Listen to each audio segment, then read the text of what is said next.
Olá pessoal, sejam todos bem-vindos.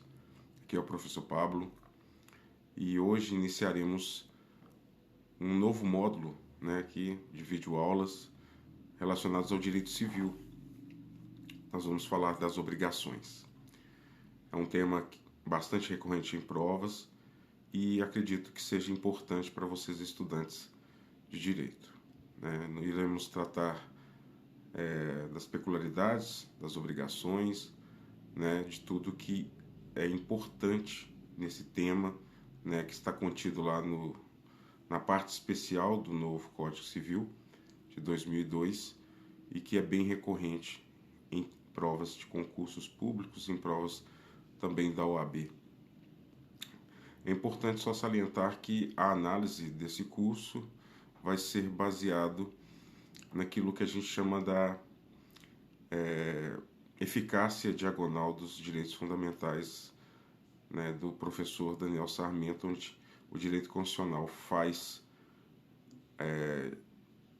evidencia, os seus efeitos junto ao direito civil. Conto com vocês, espero que a aula seja boa, será dividida em vários módulos e vamos para a primeira aula. Então, como dissemos, vamos dar início ao estudo, das obrigações. Está contido lá na parte especial do Código Civil e que é de suma importância, para os operadores e acadêmicos de direito, com a parte especial que trata de institutos importantíssimos, e que fazem muita diferença quando vamos estudar, o direito civil. Qual que seria o conceito de obrigação?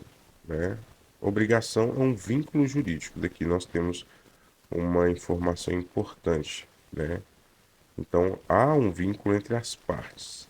Quais são essas partes?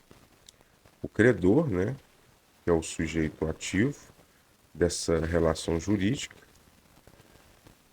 que tem o direito de exigir do devedor, o sujeito passivo, o cumprimento de determinada prestação.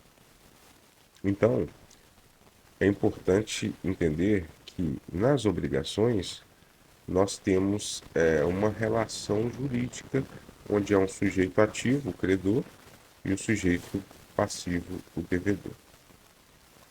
O credor exige algo do devedor e o devedor deve cumprir aquela prestação. Corresponde a uma relação de natureza pessoal de crédito e débito. Então, eu devo a alguém, eu sou o sujeito passivo, e o meu credor, o sujeito ativo, a quem eu devo cumprir a prestação. De caráter transitório. Por que transitório? Ela não é ad eterno, ela não vai se eternizar, Ela tem prazo, o cumprimento ela extingue a obrigação, É uma das formas de extinção, mas na frente vocês verão que das formas de extinção da obrigação, uma delas é o cumprimento, cujo objeto dessa relação jurídica consiste numa prestação economicamente aferível. O que é isso?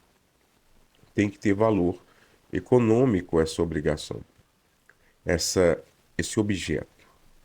Então, eu vou contratar um aluguel de uma residência. Então, o locatário, que sou eu, e o locador, que é o proprietário da casa, nós temos uma relação obrigacional, qual seja, eu tenho o dever de pagar o aluguel,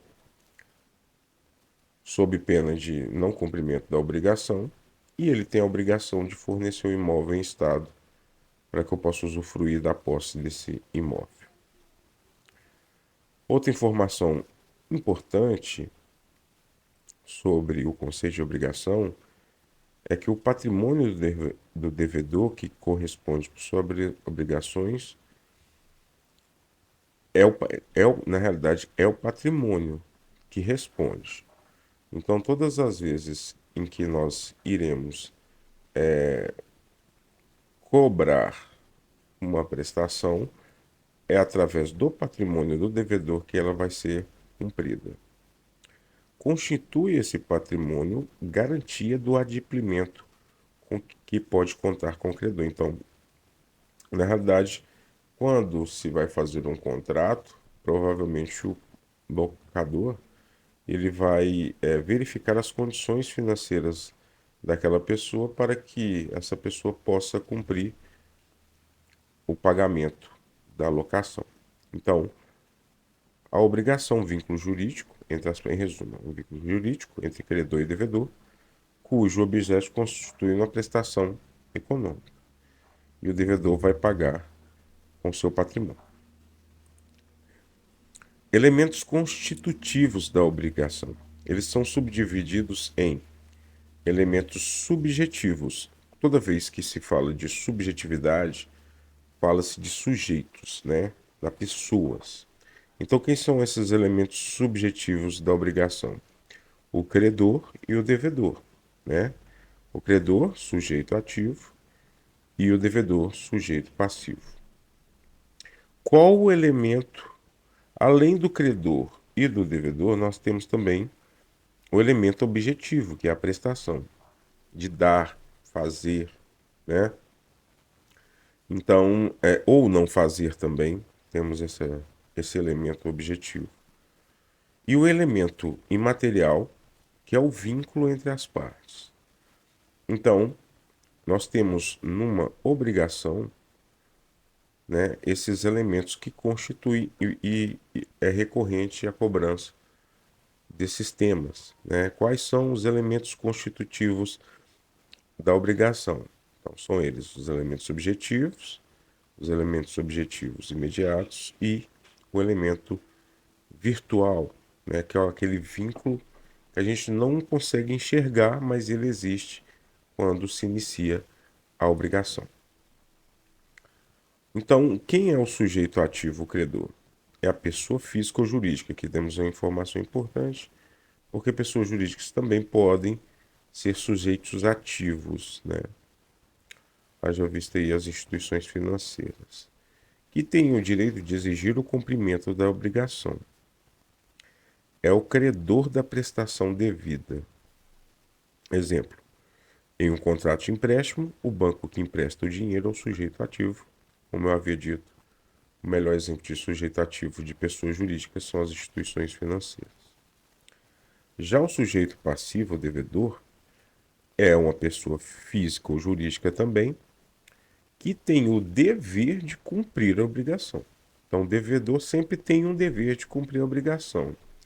Ou seja, é ele quem deve realizar a prestação devida ao credor. Exemplo: em um contrato de empréstimo, a pessoa que recebe o dinheiro e deve pagá-lo de volta é o sujeito passivo dessa obrigação.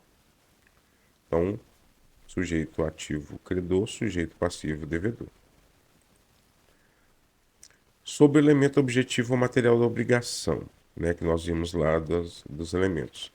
O elemento objetivo da obrigação refere-se à prestação, como havia dito, ou seja, ao objeto do vínculo obrigacional. A prestação olha, você presta atenção, a prestação não é tão somente o dinheiro, mas a prestação é a conduta ou comportamento que o devedor deve realizar em favor do credor. E pode consistir em dar, então, dar o dinheiro, dar o carro, fazer, né? Então às vezes você faz uma obrigação de a pintura de uma casa, ou de não fazer, de se abster de fazer alguma coisa. Então esse é o elemento objetivo, né, da obrigação, né? A prestação de dar, fazer ou não fazer. Por fim, nós temos o elemento imaterial da obrigação, que é aquele vínculo. É a vinculação jurídica que existe entre o credor e o devedor, Este elemento representa laço jurídico que obriga o devedor a cumprir a prestação e confere ao credor o direito de exigir o cumprimento da obrigação. Então, nós estudamos obrigações primeiro, para depois estudar contratos. Porque quando nós temos a noção desse vínculo jurídico que ocorre, né, no contrato, fica mais nítido que nessa relação jurídica, o descumprimento do contrato vai levar, né, a ações, por exemplo, como de cumprimento do dever. Então, quando estudarmos contratos, né, na outra parte, no outro módulo, verificaremos que, em decorrência do não cumprimento desse vínculo imaterial da obrigação, ou seja, em decorrência do não cumprimento da obrigação, poderemos pleitear esse direito judicialmente. Então, são essas as, né, primeiras considerações acerca do direito das obrigações. Iremos fazer um material bem alinhado e bem conciso acerca dos principais temas das obrigações. Conto com você na próxima aula. Bons estudos.